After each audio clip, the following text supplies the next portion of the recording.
बिस्मिल्लाहिर्रहमानिर्रहीम अस्सलाम वालेकुम। अल्लाह ताला से दुआ है कि अल्लाह ताला आपके रिज़्क़ में कुशादगी करे। आज हम बनाने जा रहे हैं बहुत मज़ेदार सा पुलाव। अगर आपको ऑथेंटिक कोई पुलाव गोश्त की रेसिपी चाहिए, गोश्त का पुलाव, तो ये आपके लिए रेसिपी है, ज़रूर ट्राई कीजिएगा। मेरे पास ये फ्रेश मीट था, चूँकि ये इस तरह स्मेली नहीं होता तो मैं इसको एक दो दफ़ा वॉश कर लूँगी। चावल मैंने भिगो दिए थे, 1.5 किलो चावल है। अच्छा, मैंने अगर आपके पास कुर्बानी का गोश्त है, आपने क्या करना है, उसको पानी में नमक डाल के 1 चम्मच और साथ में 3 टेबल सर्विंग स्पून सिरका ऐड कर देना। उसको 10 मिनट के लिए रखना है। उसके बाद आपने उसका पानी गिरा देना है। पानी गिराने के बाद और पानी ऐड करना है गोश्त में। एक दफ़ा अच्छे से उसको बॉयल कर लेना है गोश्त को प्रॉपर तरीके से, उसका सारा गंद स्मेल अच्छे से चले जाएंगे। उसका पानी आपने दोबारा फेंक देना है, बॉयल करने के बाद भी फेंकना है, ठीक है। इस तरीके से मैंने एक दो दफ़ा गोश्त को वॉश कर दिया। कुर्बानी का गोश्त आपने इस तरह से पकाना है। मैं यही करती हूँ, उसकी सारी गंदगी मैल बॉयल करके अच्छे से निकाल देती हूँ, फिर बाद में उसको बनाती हूँ। अच्छा, इस तरीके से मैंने क्या किया, ये ऐड कर दिया गोश्त। 2 किलो गोश्त था, उसमें मैंने ये सारी चीज़ें जो है अकॉर्डिंग टू द कैप्शन आपको नजर आ रही होंगी, वो सारे मसाले ज़्यादा ऐड कर दिए हैं। इसमें मैंने पानी ऐड कर देना है। पानी थोड़ा सा ऊपर ऐड करूँगी क्योंकि गोश्त को ज़रा ज़्यादा हम पकाते हैं, इस हिसाब से मैंने पानी थोड़ा सा और ऊपर ऐड कर दिया। इसमें नमक ऐड कर दिया, 1 टेबल स्पून मैंने नमक ऐड करके इसको ना मैंने हीट लगा दी थी। दूसरी तरफ मैंने मसाला रेडी कर लेना है, ठीक है। मसाला रेडी करने के लिए मैंने क्या किया, प्याज ले लिए, 2 बड़े साइज़ के मेरे पास प्याज थे, वो मैंने घी में ऐड कर दिया। घी जो है ना, वो मेरे पास तकरीबन 4 to 5 सर्विंग स्पून आपने घी ले लेना, ठीक है। अच्छा, इसमें जो है ना वो मसाला मैं अलग ऐड कर रही हूँ, जिसमें मैंने काली मिर्च ऐड की है, ज़ीरा ऐड किया है 1 टीस्पून, और 2 मैंने स्टिक्स डाल दी थी, जैसे ना मैंने स्टिक्स। उसके बाद मेरे पास लौंग थे 2 से 3, वो मैंने ऐड कर दिए। अच्छा, दूसरी तरफ आप कह रहे होंगे 2-2 मसाले, वो मैं उसमें यखनी निकाल के ना वो मसाले ना मैं साइड पर कर दूँगी, वो मसाले नहीं ऐड करूँगी। और घी में जो मसालों का तड़का होता है ना, उसकी खुशबू ही अलग होती है। अच्छा, इस तरीके से मैंने थोड़ा हल्का से प्याज जब गोल्डन ब्राउन होने स्टार्ट हो गए हैं, तो मैंने उसमें क्या किया, वो जो मेरे पास गोश्त है ना, वो ऐड किया। गोश्त को मैंने तकरीबन 10 से 15 मिनट हीट दी थी। अच्छा, कुछ ना गोश्त के ऊपर भी डिपेंड करता है, कुछ हीट बहुत ज़्यादा लेते हैं, कुछ कम लेते हैं। आपने तकरीबन 15 मिनट हीट दे के ना, 15 से 20 मिनट आपने एक दफ़ा चेक कर लेना। अगर तो गोश्त 80% कुक हो गया ना, तो आपने निकाल के ना इसमें डाल देना है, ठीक है, क्योंकि बाकी रिमेनिंग वो चावलों में पकते हुए और दम में भी हो जाता है। इस तरीके से मैंने क्या किया, गोश्त को डाल रही हूँ, आप देख रहे हैं कि वो खड़ा मसाले जो है ना वो नहीं ऐड करी।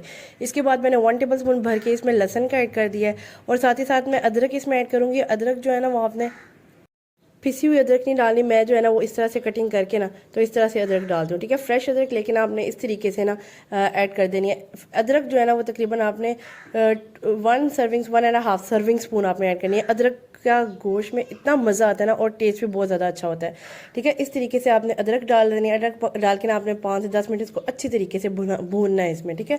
गोश्त की तरह ना, जितनी अच्छी आप गोश्त की बुनाई करेंगे, जितना इसकी पकाई करेंगे, और जितना सॉफ्ट होगा ना पुलाव में गोश्त, उतना ही मज़ा आता है और इतना ही वो टेस्टफुल लगता है पुलाव। सख्त बिल्कुल भी आपने गोश्त नहीं रखना। आपने मेक श्योर करना है कि आपका गोश्त जो है ना वो प्रॉपर मुलायम और गला हुआ हो। इस तरीके से मैंने क्या किया, इसमें ऐड कर दिया, इसमें दही ऐड कर दिया। 1 बाउल भर के आपने ना इसमें दही का ऐड कर देना।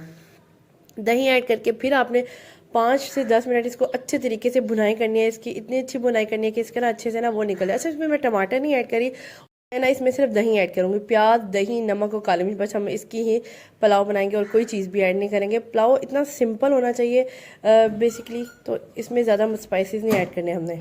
अच्छा, इस पॉइंट पे भी अगर आपको लग रहा है कि आपका गोश्त नहीं गला, तो आपने क्या करना है, इसमें पानी डाल के ना अच्छे से, अच्छा पानी नहीं, सॉरी, आपने डाला यखनी जो हमने निकाली है। मेरे पास ये 3 बाउल भर के रेडी हो गए थे, मैंने अच्छी खासी यखनी निकाली थी। तो आपने हर दफ़ा यखनी ऐड करनी है, आपने बिल्कुल भी पानी नहीं ऐड करना, ठीक है। उससे उसका टेस्ट जो फ्लेवर जो है ना वो बहुत ज़्यादा अच्छा रहेगा। इस तरीके से मैंने यखनी ऐड करके इसको कवर करके 10 से 15 मिनट और पकाया था, क्योंकि मेरा गोश्त जो है ना वो अभी प्रॉपर गला नहीं था। तो मैंने कहा ज़रा अच्छे से, क्योंकि बोटी जितनी सॉफ्ट होगी ना, उतना ही पुलाव का, मैं आपको पहले भी बता रही हूँ, मज़ा आएगा। इस तरीके से मैंने अच्छे, इसमें ये होता है कि इसमें पक भी जाएगा, बुनाई भी हो जाएगी, और अच्छे से ना आपका ज़बरदस्त सा रेडी भी हो जाएगा। इस तरीके से कवर किया।